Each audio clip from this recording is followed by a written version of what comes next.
Iran, a nation of proud and resilient people, sits at the crossroads of civilization, a land where the echoes of ancient empires still resonates through its rugged mountains and vast deserts.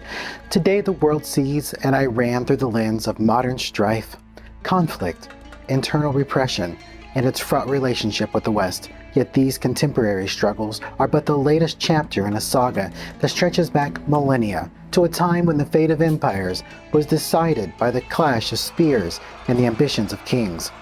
Long before the rise of modern geopolitics, Iran, known in antiquity as Persia, was the heart of a vast empire that rivaled the might of Greece. The ancient divisions between East and West, between the Persian Empire and the city-states of Greece, were not merely conflicts of territory, but of culture, ideology, and destiny. From the fiery battles of Marathon and Thermopylae to the intellectual exchanges that shaped the course of history, the story of Iran is inextricably linked to the story of the ancient world. This is a tale of grandeur and tragedy, of conquest and resilience, of a people who have shaped and been shaped by the tides of history. To understand Iran is to journey back to the dawn of civilization, to a time when the Persians and the Greeks stood as titans, their fates intertwined in a dance of power and ambition that still echoes today.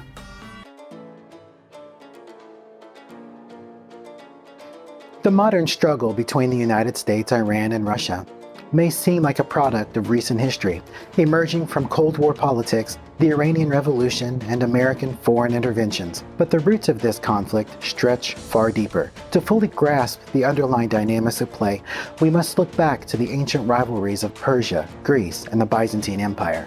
These civilizations clashed for centuries, each shaping the ideological and strategic landscapes that persist today. The actors have changed, but the script remains eerily familiar. The conflict between Persia and Greece, which began over 2,500 years ago, was one of the earliest and most defining confrontations between Eastern and imperial power and Western republicanism. The Persian Achaemenid Empire, ruled by figures like Cyrus the Great, Darius I, and Xerxes, sought to expand its control over the fractious Greek city-states, seeing them as unruly outposts in need of civilization. The Greeks, led by Athens and Sparta, resisted fiercely, viewing Persian dominance as antithetical to their ideas of independence and self-rule. The Greco-Persian Wars from 499 to 449 BCE cemented this cultural and military opposition. Persia was a vast, bureaucratic empire, governing through satraps or regional governors, and demanding tribute from its subjects. The Greeks, though divided, valued local autonomy, direct political participation, and military independence. Today, Iran sees itself as the heir to the Persian legacy, resisting foreign domination just as it did against the Greeks, Romans, Arabs, and later the British and Americans. The Iranian regime's hostility towards the U.S. isn't merely ideological, it's rooted in a historical memory of resisting external empires. The 1953 U.S.-backed coup against Iran's Prime Minister Mohammad Mossadegh and subsequent American support for the Shah reinforced Iran's perception of the West as an invasive force, a modern-day Greek coalition seeking to contain and dominate Persia. On the other side, the United States plays the role of Athens and Sparta combined, both champion of democratic ideas and the wielder of military strength. Just as Athens promoted its political philosophy throughout the Greek world, the U.S. promotes democracy and liberalism globally. And like Sparta, the U.S. is willing to back this ideology with overwhelming military power. The Byzantine Empire, from 330 to 1453 AD, was the eastern half of the Roman Empire, surviving long after Rome itself had fallen. While it retained many Roman traditions, it developed a distinctly Greek and Orthodox Christian identity. Moscow later claimed to be the Third Rome after the fall of Constantinople, arguing that it had inherited the spiritual and political mantle of Byzantium.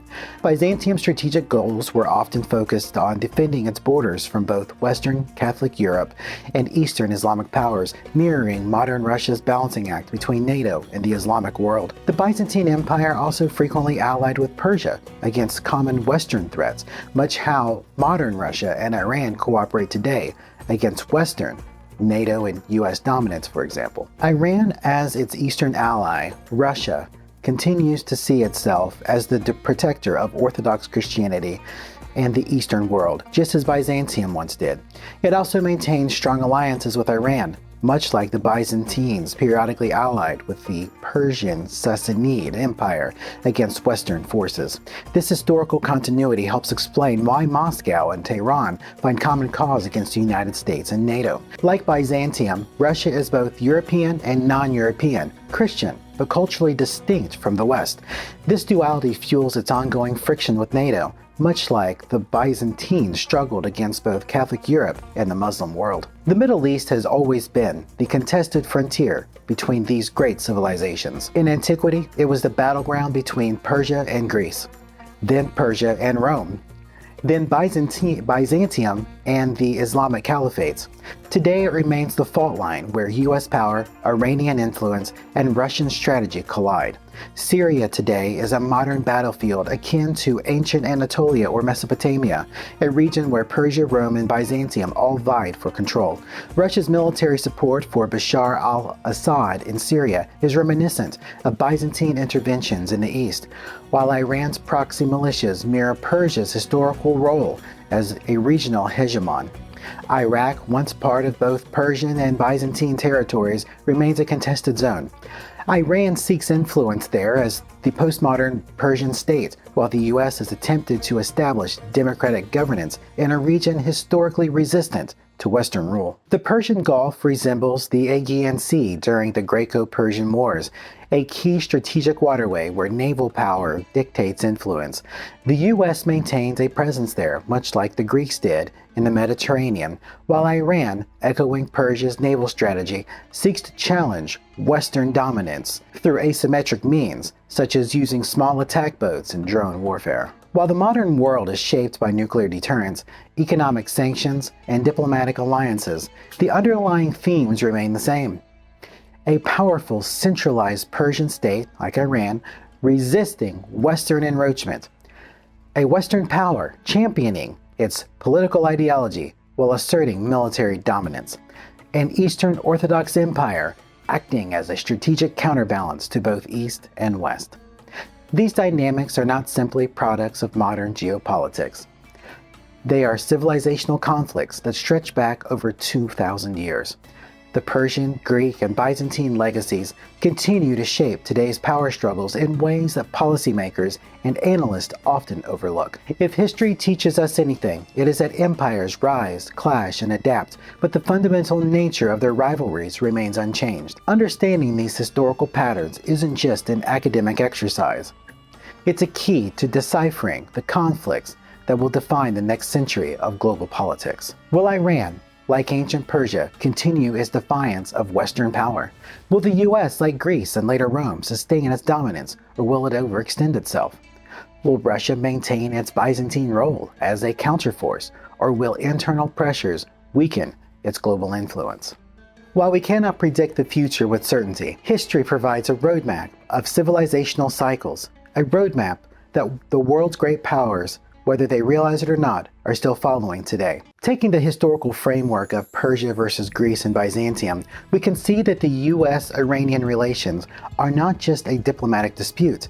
They are the latest chapter in a millennia-old conflict between Eastern and Western power structures. America, inheriting the role of Greece and later Rome, seeks to contain Persian expansion, while Iran views itself as the heir to an empire that has resisted foreign domination for centuries. At present, American-Iranian relations remain deeply antagonistic, shaped by history, ideology, and strategic necessity. The two nations are locked in a Cold War of influence that plays out through proxy conflicts, economic sanctions, cyber warfare, and regional alliances.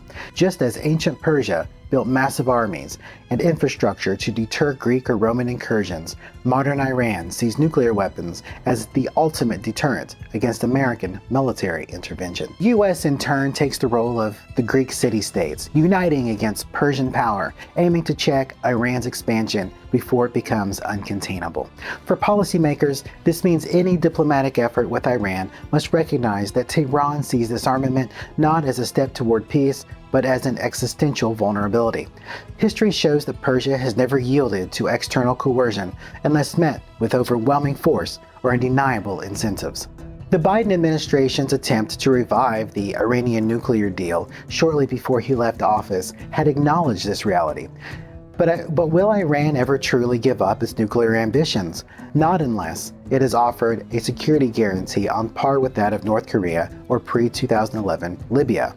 Just as the Achaemenid and Sassanid Persians used local client states and proxy rulers to project power against the Greeks and the Byzantines, Iran today funds and arms militias across the Middle East. Groups like Hezbollah in Lebanon, the Houthis in Yemen, and Shia militias in Iraq and Syria serve the same functions that Persian satraps once did, acting as buffer zones against Western incursions. For U.S. policymakers, the challenge is clear. Iran cannot be defeated through direct confrontation alone. America has spent decades attempting to dismantle Iran's regional influence through military and economic means. But Iran, like its ancient predecessors, excels at playing the long game. The Persian Empire outlasted Alexander the Great's conquest by assimilating Greek rule into its own culture.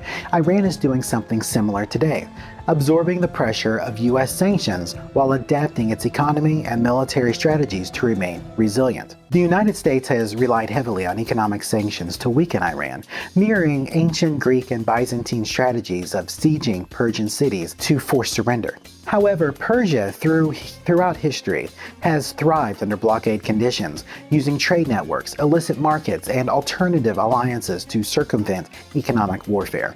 Today, Iran has strengthened economic ties with China and Russia, just as ancient Persia traded with Central Asia and India to bypass Greek maritime blockades, developing a sophisticated sanctions evasion network, much like the Silk Road once allowed Persia to move goods beyond Roman control. They created a parallel economy through smuggling, cyber theft, and cryptocurrency, modern versions of the underground markets that kept ancient Persia resilient.